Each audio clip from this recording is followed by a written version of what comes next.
Mapagpalang gabi po sa ating lahat. Ang i-share ko po ngayon ay makikita sa Genesis chapter 27 verses 1 to 5. Ito po ang nakasulat.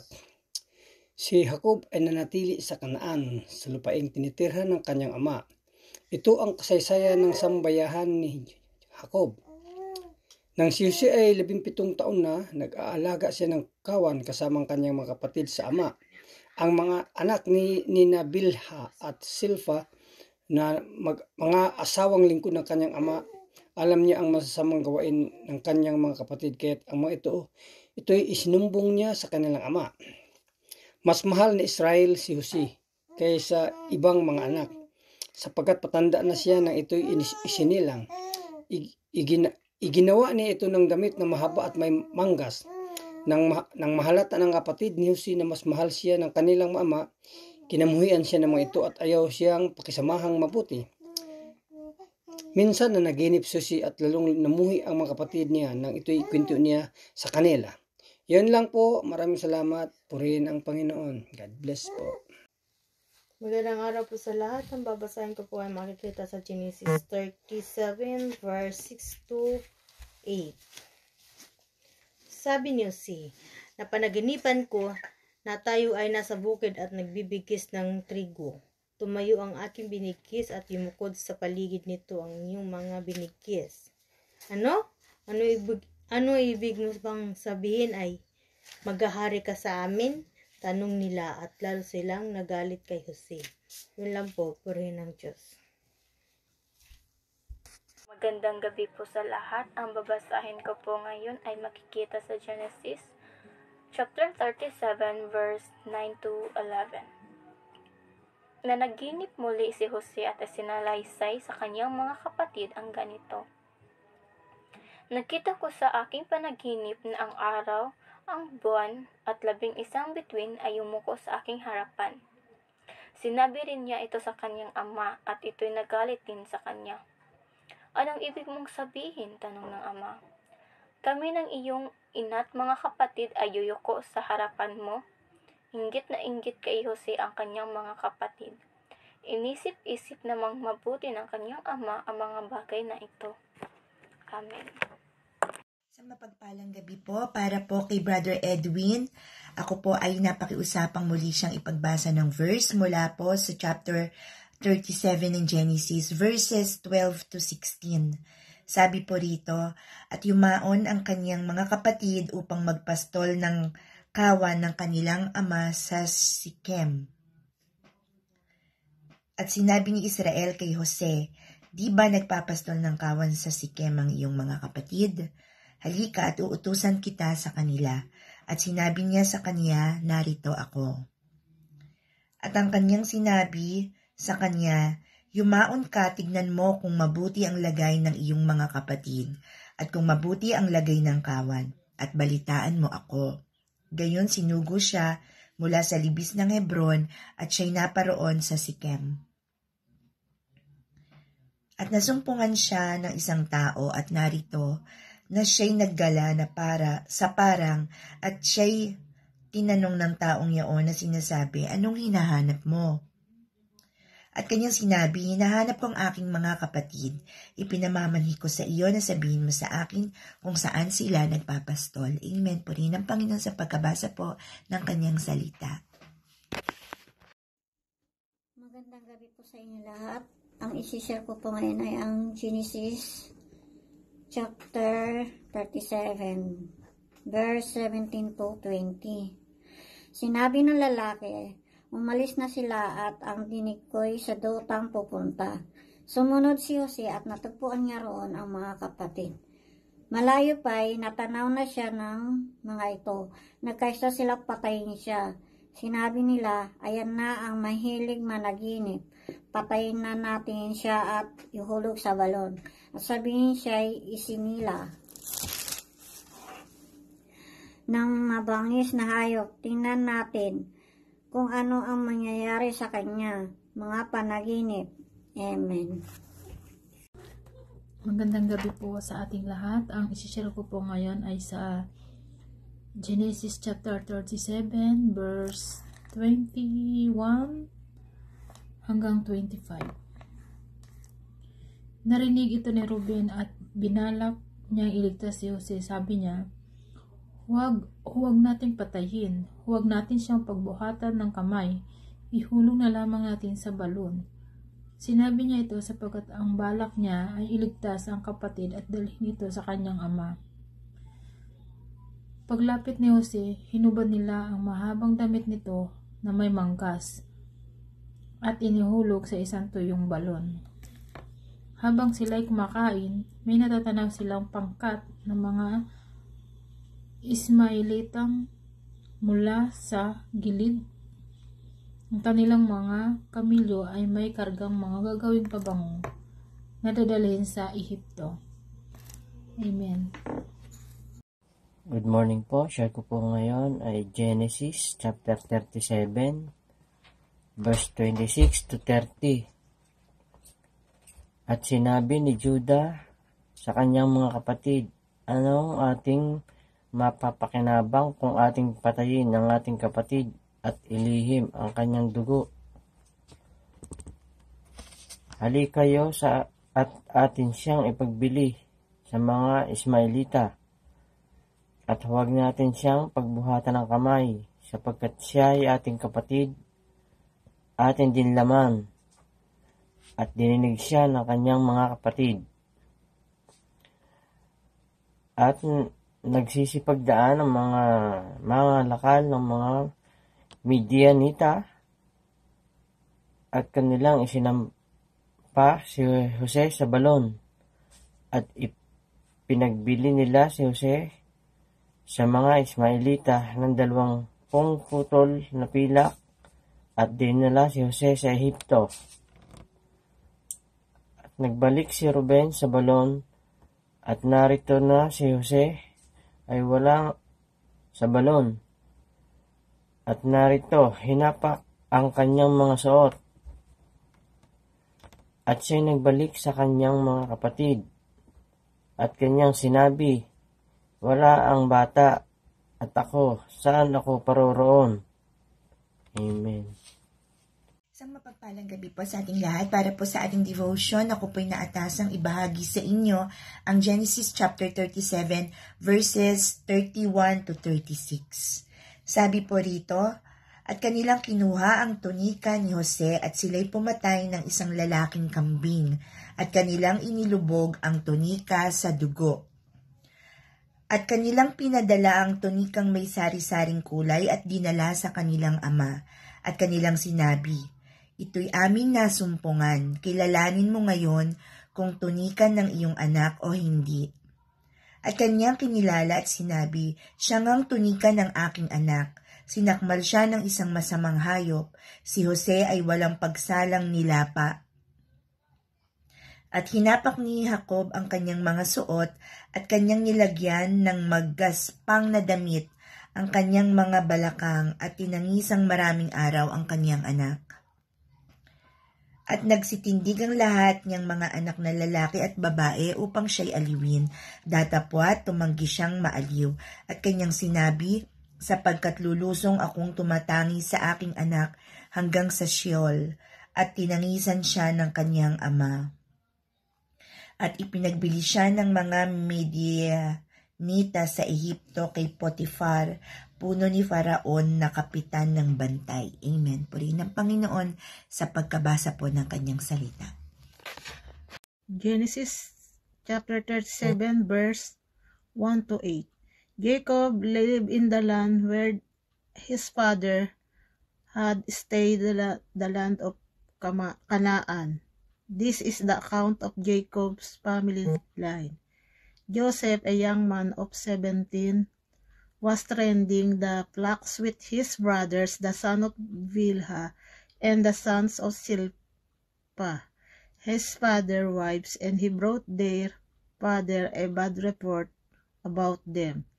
Now Israel loved Joseph more than any of his other sons, because he had been born to him in his old age, and he made an omertah for him.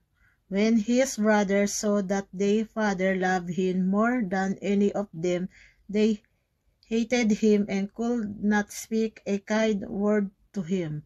Joseph had a dream, and when he told it to his brother, they hated him all the more. He said to them, "Listen to the dream I had. We were binding the dream I had. We were binding sheaves of grain out in the field when suddenly my sheaf rose and stood up, right, while your sheaves gathered around mine and bowed down to it." His brother said to him, "Do you intend to reign over us? Will you actually rule us?" And they hated him all the more because of his dream and what he had said. Amen. I read the words of Genesis chapter 37, verse 9 to 11. Then he had another dream, and he told it to his brothers. He said, "I had another dream, and this time the sun and moon and 11 stars were bowing down to me." When he told his father as well as his brothers, his father rebuked him and said, "What is this dream you had? Will your mother and I and your brothers actually come and bow down to the ground before you?" His brothers were jealous of him, but his father kept the matter in mind. Amen. Genesis chapter 37, verse 12 to 20. Now his brothers had gone to graze their father's flocks near Shechem, and Israel said to Joseph, "Had you know your brothers are grazing the flocks near Shechem, come, I am going to send you to them." "Very well," he replied. So he said to him, "Go and see if all is well with your brothers and with the flocks, and bring word back to me." Then he sent him off from the Vale of Hebron. When Joseph arrived at Samjet, and men followed him, roaring around in the fields, and asked him, What are you looking for?" He replied, "I am looking for my brothers. Can you tell me where they are grazing the flocks?" "They have moved on from here," the man won, "and what I hear them say, 'Let's go to Pradhan.'" So Joseph went after his brothers and found them near Pradhan, but they say him in the distance, and before he reached them, they plotted to kill him. Here comes that dreamer," they said to each other. "Come now, let's kill him and throw him into one of the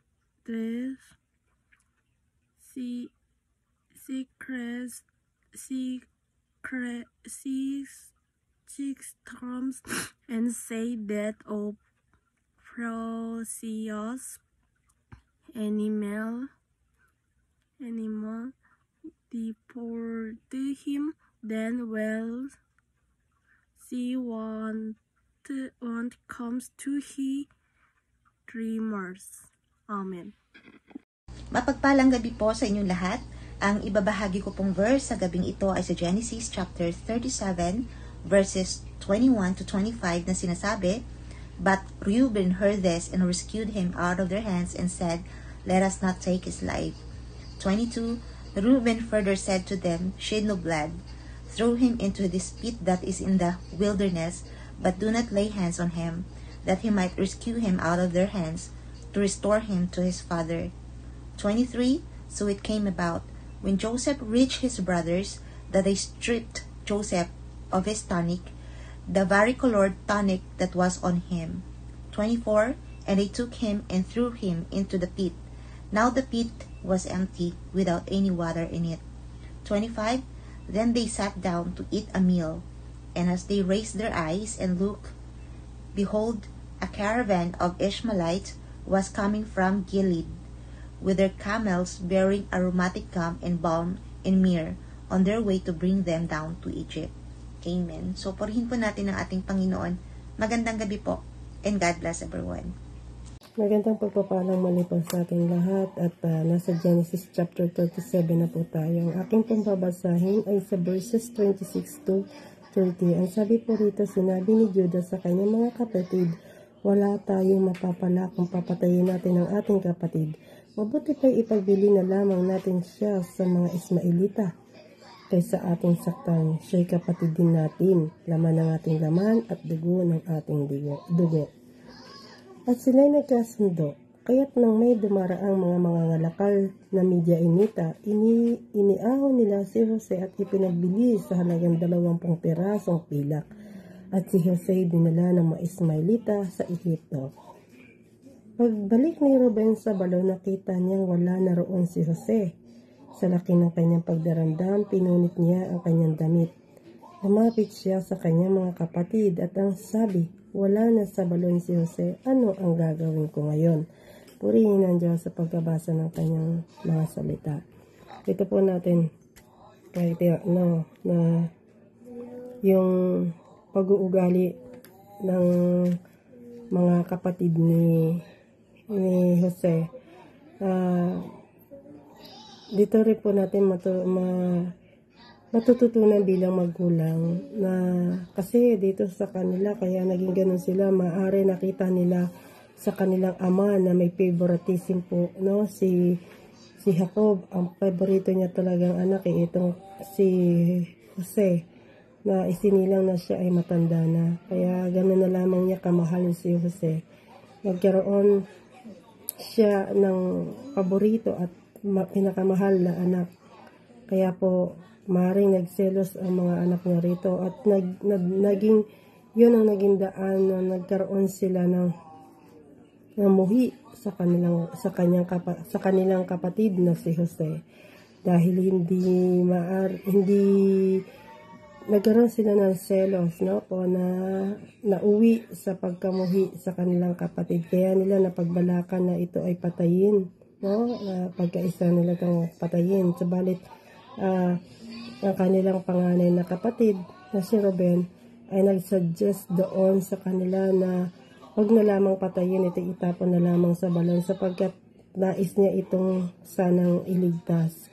Pero wala na siyang naabutan na Jose nang bumalik siya. Alam niyo po, i-apply natin to sa buhay natin na bilang magulang, naway maging pantay tayo, patas tayo sa pagtingin sa atin o pagtrato sa ating mga anak.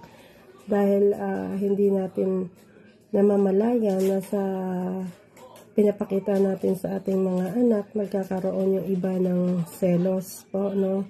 Na yun na nagkakaroon ng dahilan na bakit sila naiinis doon sa ibang kapatid nila.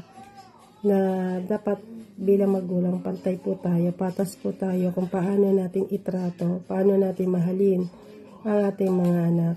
At dito po,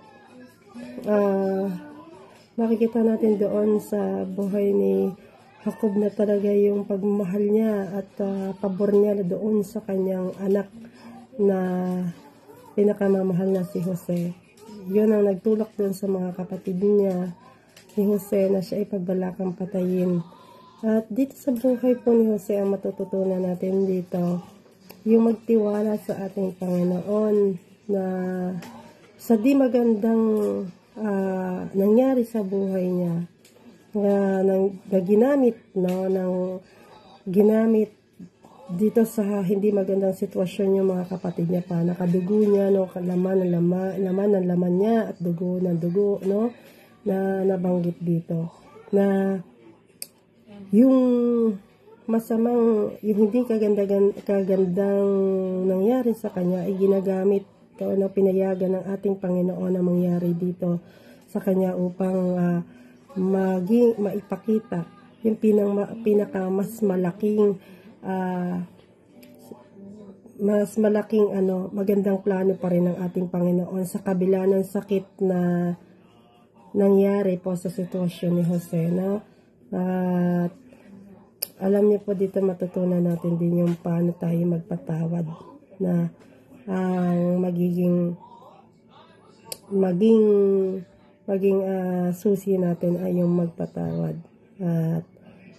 At yun lamang po. Maraming pong salamat and God bless you all.